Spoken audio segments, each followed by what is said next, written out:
dwarves mining black ice have become violent and cruel.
Black ice have become violent and cruel.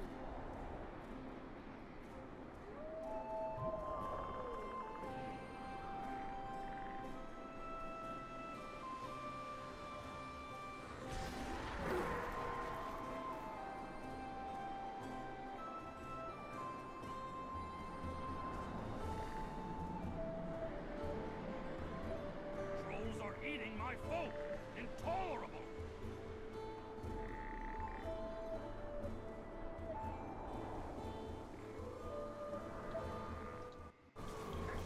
Hello everyone.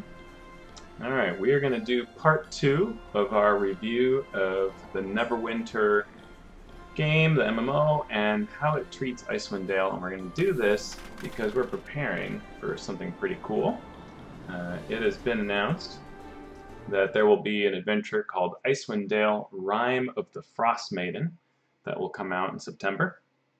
And it is going to, I'm sure, build on a foundation of what has come in Icewind Dale before across different editions. Last time we talked about the books that led to this, different adventures, including Legacy of the Crystal Shard, which you see on the left. That's an older adventure. The new one that will be coming out in September is on the right. And Legacy of the Crystal Shard heavily influenced what we see in the game Neverwinter, and probably has a good deal of influence for what's coming. So I want to show you, last time we went into the town that we began in, Akar Kessell, and from Akar Kessell we went out into the wilds at the foot of our large mountain. I'll show you what it looks like here. We've got Kelvin's Cairn, and we are in Akar Kessell, so sort of to the right, just at the foot of that big mountain called Kelvin's Cairn, if you look at the map, inset map on the right. So we ran around this wilderness area and saw some pretty neat things. Giant remoras, we saw yetis and giants, and went into an old tomb.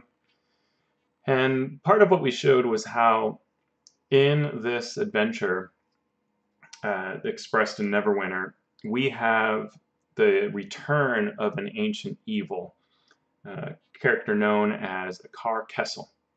And Akar Kessell was an apprentice for the Arcane Brotherhood. And the year 1351 DR, which by way of comparison, we are somewhere around 1492 DR these days. Dale Reckoning is what DR stands for. So about 141 years ago, this apprentice comes into the area, and he faces treachery by the other Arcane Brotherhood members. He's left to die in the ice. He finds this artifact, super powerful artifact known as Crinchinabon, or the Crystal Shard. And Crinchinabon begins to imbue Akar Kessell with all sorts of powers, making him a much better wizard than he actually is, allowing him to build this tower of crystal.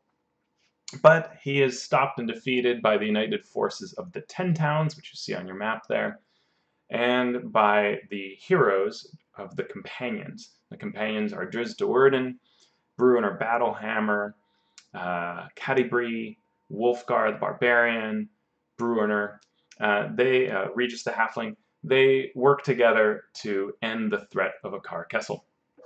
Akar Kessell, it is then revealed, ends up coming, well, not to life, coming to undeath. He is buried in an avalanche at the end of the first novel, and what we learn in the Legacy of the Crystal Shard adventure is that Akar Kessell has become a wight, and he's that figure you can see on the rightmost of the group that's depicted there. Legacy of the Crystal Shard is a pretty interesting product. It builds on what you find in Murder in Baldur's Gate, which was the adventure written just before that in D&D history. And it is part of the Sundering series, meant to invoke the changes or capture the changes that were taking place in the land when 5th edition was starting up. It was during the playtest era. They had this event of the Sundering. I've talked about it on my blog in more detail, but in this case what was going on was an introduction to these various areas of the world and how events were changing.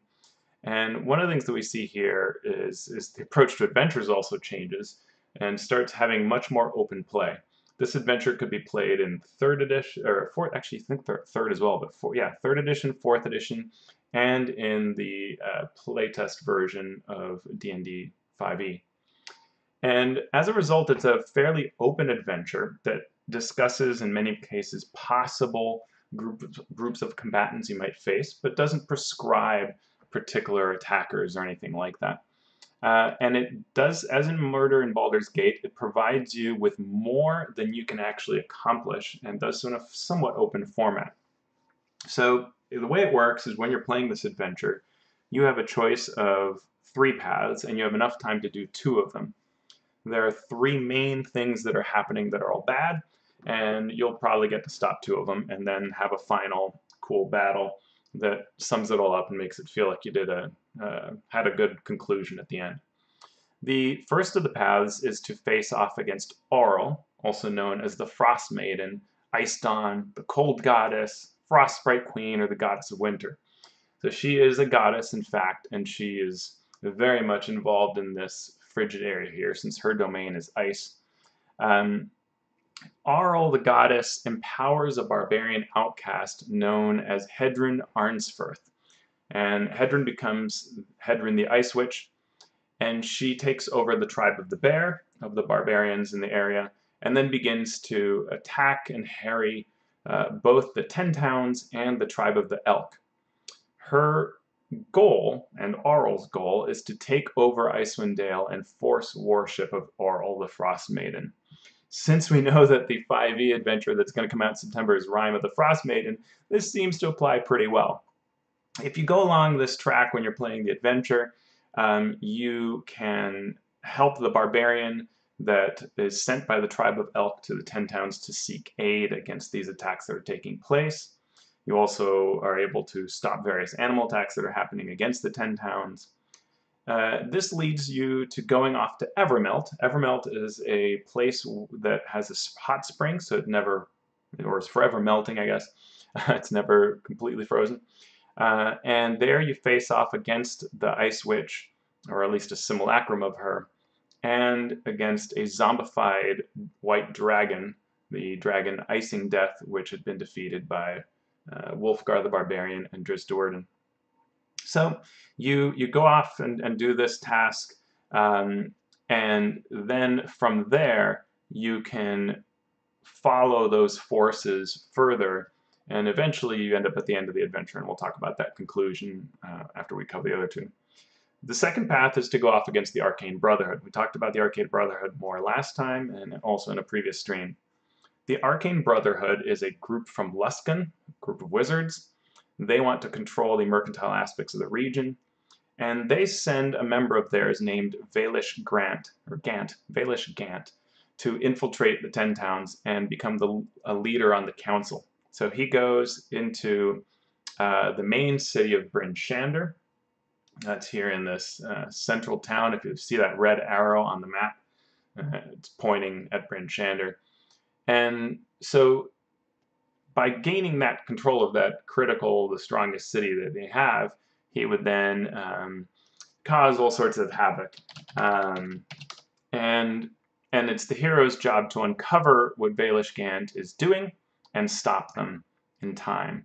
If you don't stop them, and one of the neat things about this adventure is there are always these if you don't do this, because you'll probably do 2 out of 3 things in the Legacy of the Crystal Shard adventure. There are things that actually happen if you don't, for whichever path you don't take. So if you don't stop the Arcane Brotherhood, Baelish Gant becomes the leader of Bryn Shander and influential in the council, and continues to cause more and more trouble. If you don't go and help the barbarian tribes, the tribe of Elk is severely incapacitated, icing death, the dragon is fully raised, and the Ice Witch sacrifices a bunch of Elk tribe captives, gaining a lot of power. And then the third path is to go after Baelish Gant's apprentice, Palador, who hires a bunch of dwarven miners and goes looking for where Akar Kessell dies, finds him as a wraith who's entombed in ice, frees him. Akar Kessell then begins to command Palador, and will eventually form an alliance with Baelish Gant. Akar Kessell does a number of things, but the biggest and most important is that he directs the dwarves to go find the remnants of the crystal shard or the crystal towers that he'd lived in. And they don't really find much of great power, except they find these shards of ice that are all black. We talked about this substance last time, chardalyn.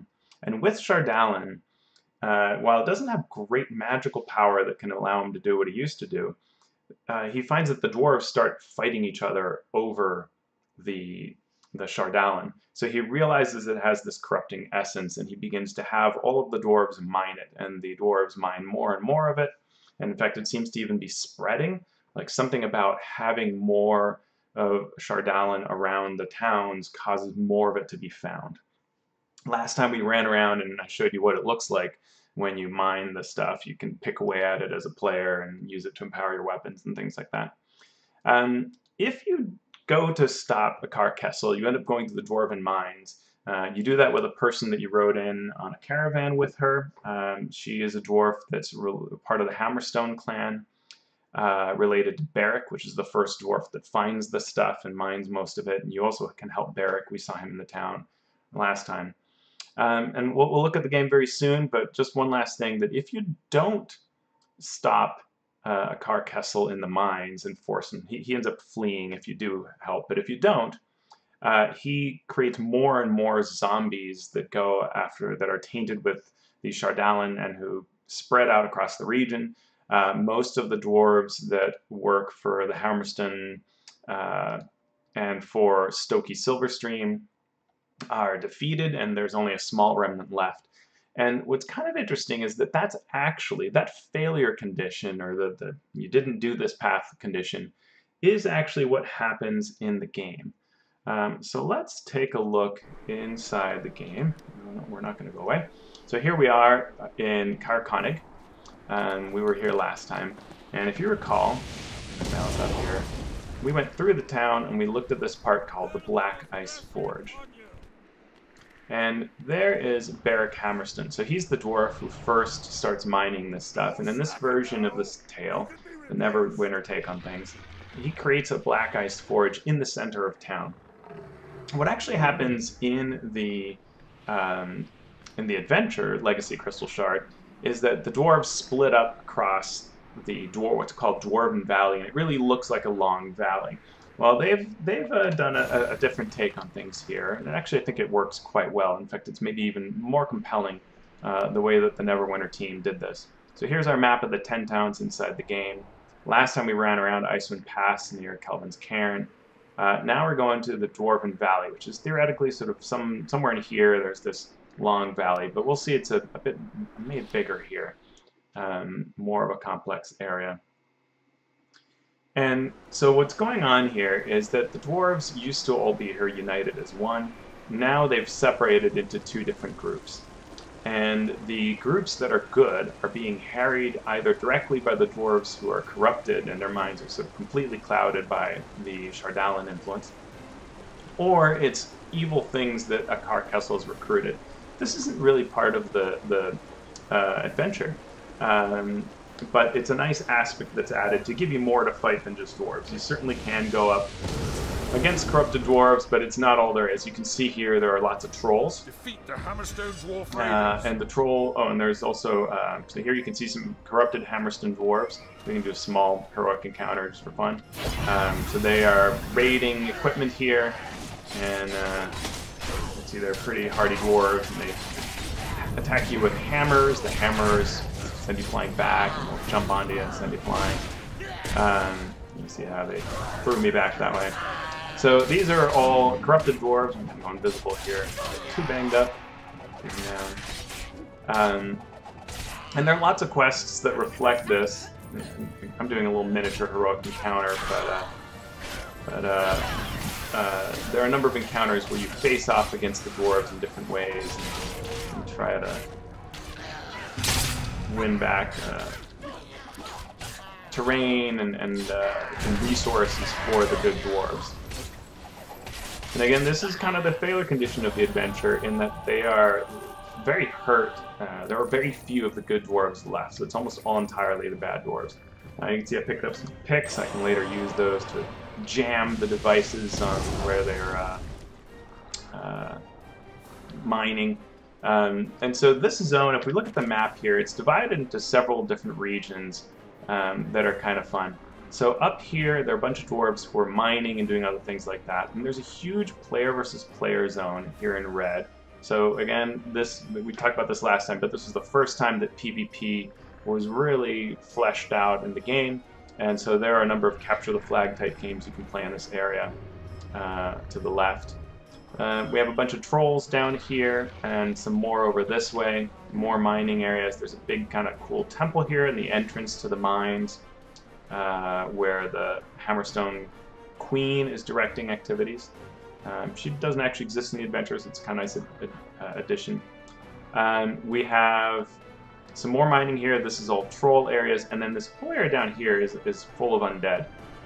We can see some demonic incursions from the Out of the Abyss storyline going on there. You get a number of interesting quests. For example, someone has put slabs of meat. This is to explain why all these trolls are here. So you can take on the trolls and not only defeat the trolls, but you can take down the meat so that more trolls don't keep on coming. It's a little bit of a weak story hit, but you know, I wouldn't recommend adding that one to your D&D tabletop game. But it's at least amusing for a video game. Yeah, someone put spoiled meat there, and so we get rid of it, which theoretically causes dwarves not to show, or trolls not to show up. I don't know about that. But I always like the 4th edition trolls, and these are based on 4th edition. You have war trolls, and you have smaller runts, and all kinds of others, and they all have different powers. In 4th edition D&D, my favorite troll was one that came out in their Dungeon or Dragon magazine called the Anchor Troll. And they wielded a huge boat anchor and chain, and they would chuck it at you and impale you on it and drag you all over the place, and it was supreme fun. Really enjoyed that. Let's see what else we have. I don't know if I have this quest or not, but there are dwarves that are being tied up and are going to be cooked, so we can liberate them. That's another of the quests that exists in this area. So after I tear down the ice trolls — ice trolls, by the way, are one of my favorite figures for Giantkin in the D&D miniatures series. They're really neat with these big long claws and bluish bodies. So we save these 2 dwarves and they run off. So that's the kind of thing that's going on here. We do these kind of neat quests, face off against these different types of trolls in the troll area, or we fight the dwarves that are corrupted and try to gain some ground for the good trolls. That's all fun. We take down enough spoiled meat, we gain a quest to take down a really big troll. So let's do that real fast. Go along. Drop some smoke bombs, take down some ice trolls. Alright. Spoiled meat. I guess I need to do one more. Oh, and here's a funny thing. You can go over to this cooking pot, and you can tip it because there's a dwarf inside. So when you tip it, the dwarf gets to come out and is saved and is thankful. As before, there's all this the chardalyn that's around, formerly known as black ice, and so you can mine it, and this completes daily quests to do so, and so on and so forth. But we won't worry about that. Let's take down one more group of these guys who are in trouble. Let's see where's the group? Oh, there's a group. Take down some more spoiled meat, and that'll draw the ire of the really big. Oh, I think it's when we burn it. And when we burn it, we'll draw the very large, terrible troll who doesn't think it's cool for us to burn the spoiled meat. But we gotta take down the guys that are around the campfire.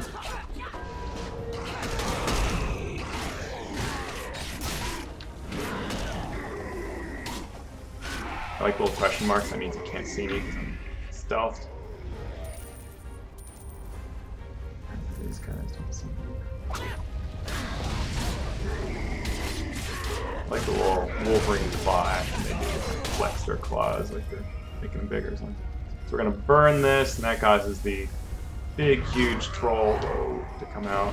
Smash me. Hungry, fell troll. It looks pretty neat. He also does the little Wolverine. But he's no match for my cool halfling rogue. Alright, so that's kind of the kind of thing that's going on in this area of the world. And now we can go down into the Dwarven Valley proper, so we're around here on the zone. We're going to go down to this area, and you can see all kinds of corrupted dwarves. These guys have gone crazy with the influence of chardalyn. That's why they're so mean. So you can fight them here, like the dwarven bolters. I think dwarves with crossbows is a cool sort of iconic angle. If you find enough hammerstone picks, as it looks like I just did, then you can do this quest to jam their mechanisms. Run past this group here. Go down here. So here's their cool machinery. So it is, they've got tons and tons of these huge machines pumping away. You can see it's really cool how these things move.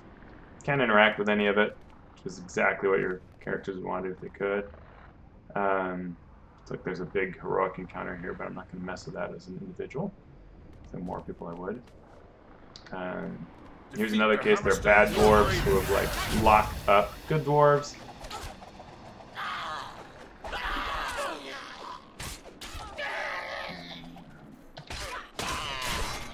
And you can free the captive dwarves, breaking them out of here, and they're all happy. And then also because we have the picks that we picked up, we can jam these mechanisms. So you see all these gears that are moving down in there, we block it.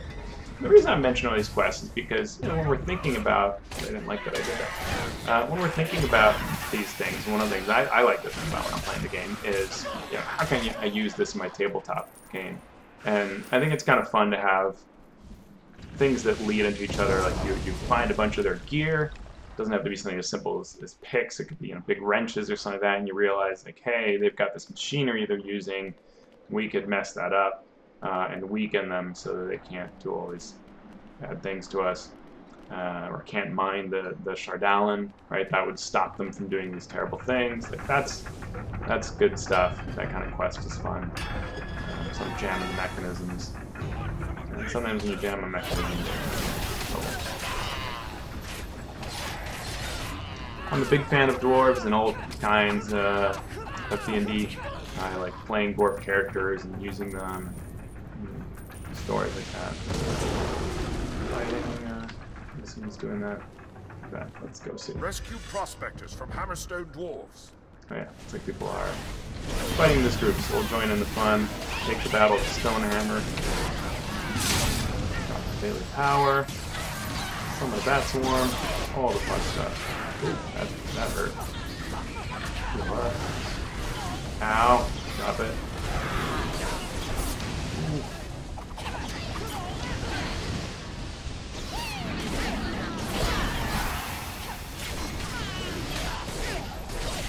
Stoneheart can still pack a mean punch. That's 3 seconds so I can heal again. Hey, healing potion.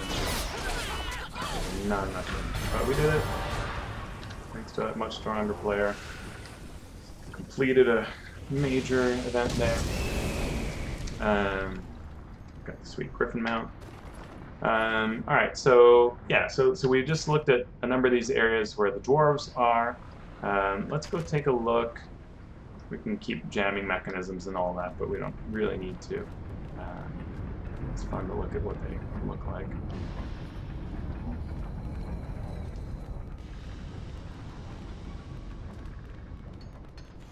There are all kinds of fun things that can protect the this wagon from trolls. There are trolls that are worshipping idols. That group's been defeated. Here we go. So there's this called Blood Chanter, and they can pull out your life force if you let them stay around long enough. I'm not going to do that. I love the ideas of different types of creatures. Something that 5th edition has stepped away from, that 4th edition had a lot of, was this idea, well, 2 ideas. One is the idea of a lot of different kinds of the same creature. So there wasn't just an orc, there was an orc, I don't know, a battle rager or something like that, or a troll battle rager, a ice troll, a anchor troll, you know, war troll, all these types of trolls. And that's a lot of fun. I like that. But that's been kind of removed. Let's go ahead and do, we're gonna do a couple of these quests just to, can I do the same one once? Looks like I can't. We're gonna do this, kill a couple of these groups, and I'll kind of show the idol up at the top, which is kind of fun because it's a nice view of the area. Oh, they're busy attacking. Everybody's doing what I want to do. Here's a group. So while that's going on, let's talk about the story of Akar Kessell and how it is or isn't reflected in the Neverwinter content. So on the one hand, we know that the dwarves are up to no good. We do see the presence of Akar Kessell and the corruption, but it's not something that we're super seeing. Is it that, you know, you can kind of play this a fair bit. You just hear about Akar Kessell every now and then. It's like the biggest presence. But the end of the campaign in Neverwinter for Icewind Dale is all about that. So maybe go back there. Yeah. The end of this campaign is about Akar Kessell, and I'm going to upload a video that I shot a couple weeks ago, which is all about how that ends, the end of this campaign. So you do all these quests related to helping the dwarves, and then you do what's called dungeon in Neverwinter. I'll just take the long one because it's prettier. This is a nice area. I like this, the way this all looks. So you go to what's called a dungeon. It's like a special event, and you have to play it with a bunch of other players, and it's a little bit harder content. And when you're doing that, you get to fight Akar Kessell in his lair. The environment of that is really very cool. Like, it's a really neat looking area. Alright, so what we did just now is we stopped a bunch of trolls that were worshipping sort of their pagan idol type things. And if we do that enough, we can then come and make an offering to Moradin at the shrine that's been taken over by trolls, which is kind of cool.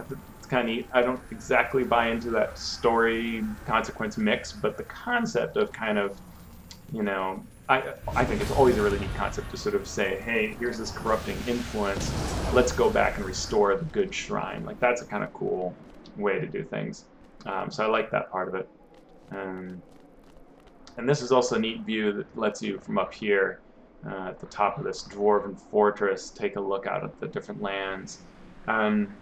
It's neat in tabletop games to give people a sense of scale, but it's hard to do so, right? It's hard to paint a picture just using words that tells characters and players what it should feel like to see these majestic places. And one of the things I like about playing the Neverwinter game is it really helps me know what it looks like, right? I mean, this is Kelvin's Cairn, that mountain in the backdrop there that you see, right? And at the foot of it are all these jagged peaks and crumbling rocks covered in ice.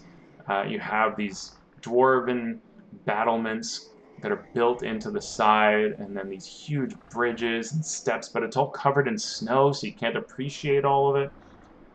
Then in this valley where it's a little less covered in frost, It's maybe you know, not as much snow, but still I'm sure cold, and you have all this machinery that's working, or maybe it's melted from the machinery itself that's underneath the ground. But that's a really cool way to look at this, right? I dig that. So I always like trying to come up with these aspects, and oh yeah, and that's right. I might have. I fell too far, so I can't show you what it looks like from there. But it's the same view. There is a quest you can unlock that takes you into here. You have to kill enough dwarves to have this special pick drop. But it's basically you just go into where what the forges look like. You know, kill a couple of these enemies that are part of other quests and just see if one of those picks drops. And then you can do that special quest and go to the forges. I did just, in fact, summon devils. That's part of the gear that I'm wearing. It's strange to understand how I ended up in Leagues of Devils, but hey, that's the kind of thing my rogue might do.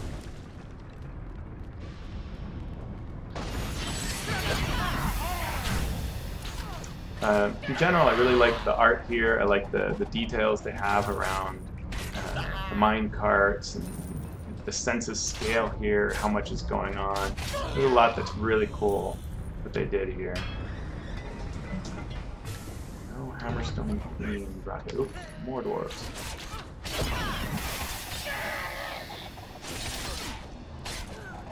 It's the kind of thing that never drops when you want it to. But alright, one more group, and then I'll just give up. And I'll show you the last part where the undead are, and we'll talk about the ending of this and the Legacy of the Crystal Shard. While I take down these dwarves,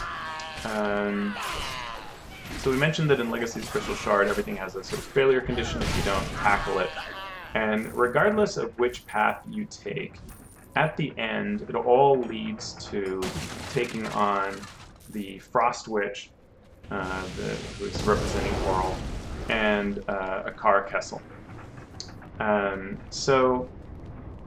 And it's funny that it kind of happens regardless, but it really does. It's like regardless of which path, you end up doing that, even if you weren't choosing Oral as sort of your main thing that you go after. You learn about what she's up to, this Frost Witch, and that it's led by, that has something to do with Oral. And so you go after it, and what you end up doing is you go to a huge tower of black crystal, which isn't, it is supposed to be from the magic that's left over from Crinchinabon, Crystal Shard artifact, but it is not super strong. It's not the same as what was once there. And you, there's still one place I gotta go to, and then I'll give up on this quest. So the concept is that you are... Oh, let's see, where am I? I got lost. So you go to this tower that is where the Frost Witch is hidden, and it so happens that Akar Kessell is there as well. Either because you forced Akar Kessell to leave this area where we are now, where all the mines are, or because Akar Kessell just happens to be there, sort of helping out and securing a relationship with Oral. And that's one thing, the evil sides kind of end up working together, and that's kind of the part of the secret of how everything ends up kind of making sense as a united threat, because all the evil forces actually start working together, making it worse. And if you didn't take them down, then you're facing more and more bad things. And so you go into this great tower, and in the tower you fight the Frost Witch, an elemental that she summons, and Akar Kessell. And you're able to destroy or defeat both of them, though there actually are other options. So you can choose to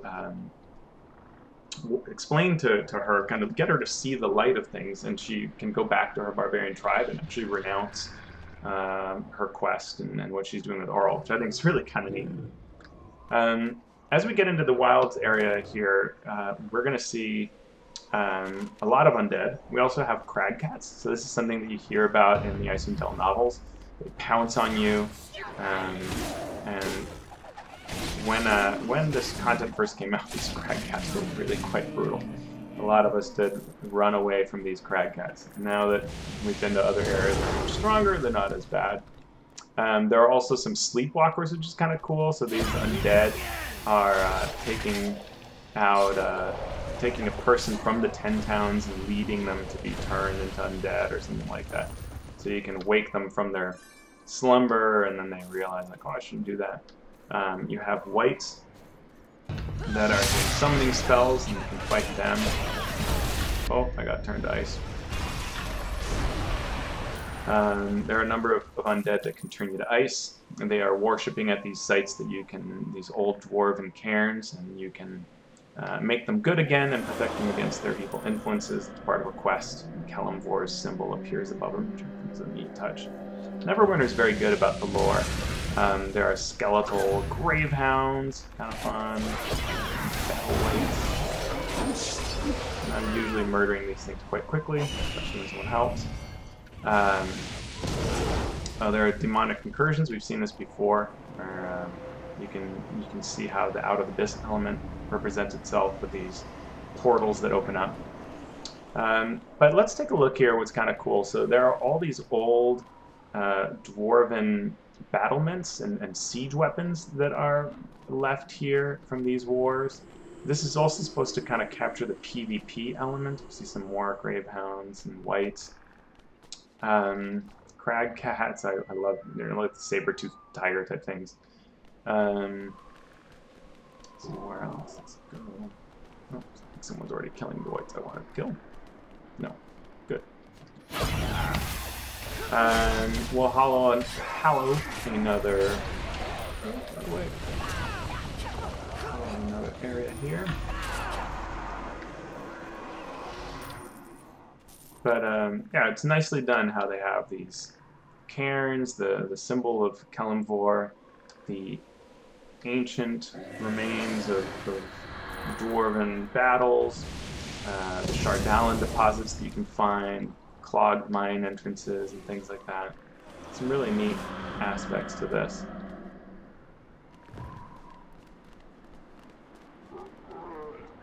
It's a neat idea. Like, you know, if you're going to do a wandering encounter, add elements that tell the history of the area, right? Also, a thing to do, and I did this a lot in my Chult home campaign, allow the characters to sort of see bad things and run away from them. You just go like, yeah, I don't have to fight that. You know, like I can get away from them. I need to do that. This is a kind of neat zone. I think it's really neat looking. I just think it's so cool. There's no actual mission here. I don't know if they were gonna have one, but you can go down to this area. I think there might be one quest that takes you here. I don't remember. But there's nowhere to go beyond this. But what a neat looking entrance, right? At the end of this is you know, mine carts that came down here. And there's like this sort of leftover machinery and this door. This is really neat. So that's the kind of thing you can use as an idea to explore things. I bet I'd die if I jumped down there.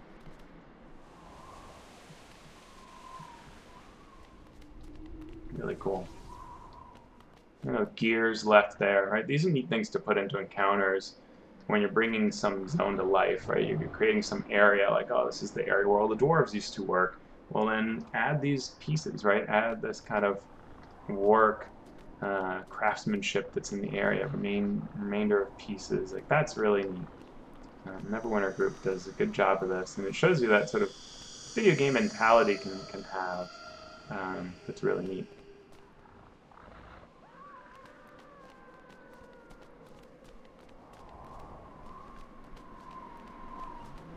See how close this is to ending. It's nowhere close. Oh, actually 2 minutes. That's still undead skeletal frost giant. It's kind of cool. Yeah, he looks really neat. And he's going to pound me, I'm sure, at some point. He's very sluggish. That's neat. Conjure, as you can see, he's tainted by the chardalyn, so Conjure is that wall of ice. Enormous chardalyn axe. You can see that axe is made of the weaponry. And that's one of the things that happens both in the published adventure and in this version, where they tell you about how the chardalyn's being used to craft these weapons, and those who wield them kind of go crazy and become evil. You can separate them from the stuff, and then they will slowly turn better. They'll recover. So it's not it doesn't have to be a permanent clouding of their minds. It can be temporary. Here's another nice detail, right? Not only are these undead in a field, but they're near the site of a battle, and you have these leftover weapons that are in the ground. I think that's really neat. Let's see, what else do we need to see here? This might be the majority of it. So yeah, so this is really what's going on in this Icewind Dale adventure. We have all of these dwarven activities that we're taking on. We're doing quests. We have player versus player activity between the two factions of Arcane Brotherhood, or 10 towns that you can participate in. Lots of neat quests. We saw before the other valley. And what that allows us to do is to have a very strong story around Icewind Dale and the 10 towns and the dwarves, with this backdrop of that Akar Kessell is somehow responsible. That if we can only figure out what Akar Kessell's up to, then we can stop him. And what actually ends up happening is you get enough lore to figure out where Akar Kessell is and to attack his stronghold. So what I'm going to do is I think I'm going to end the... Well, I'll end the stream in a second, and I'll show you the end of that.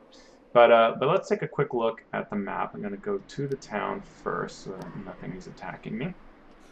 So I'll go to Caer Konig. And let's look at the map.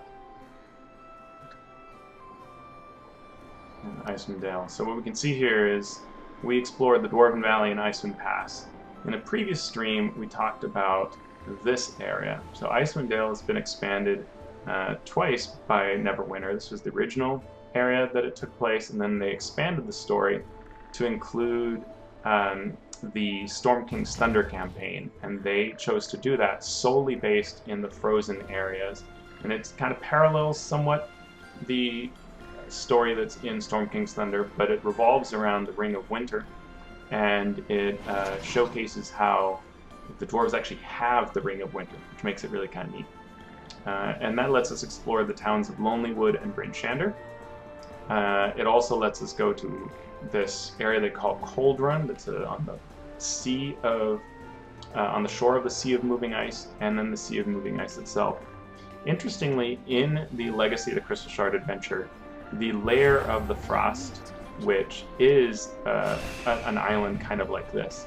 And so you have to find a way to get there. And the adventure gives you latitude to decide how much you really want to focus on that voyage, or if you just want to say, hey, and you finally get off the ship that someone let you and you're there. And the Sea of Moving Ice is a really neat looking place. I'll just show it to you very quickly just so you can appreciate what it looks like if you've forgotten or if you didn't see that other stream. Because this is a really neat place to use for a campaign. One of the problems, not necessarily a problem, but one of the things that's just to know is that in general, you can't just go to a place in Neverwinter. So if you were to just, the game's free, if you were to just install it, they're going to start you off in a starter place, and you can't just immediately go to the areas that I'm showing you. So this character has sort of the grayed out is because I've never been here with this character before. But I unlocked it, and so you often have to unlock areas. So sadly, you can't just run around and get ideas, but hopefully these streams are helping you. So you can see here I'm on this, I came in on this big ship.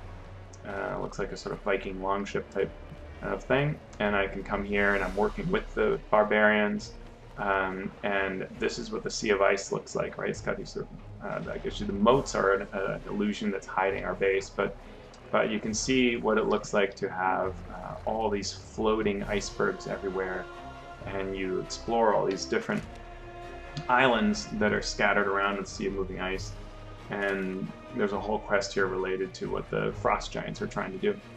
But it's a really beautiful area, and actually you, well, I think I don't have a boat. I'm gonna die. Yeah, so I died. I forgot. My character does not have a boat yet. When you do this campaign, you get yourself a boat, and then you can magically go from walking to being on a boat. But I haven't done this quest, so no such luck. Yeah, so let's pause there. We'll end our stream. If you have any questions about the lore of Icewind Dale, let me know, especially after you see the piece that I upload.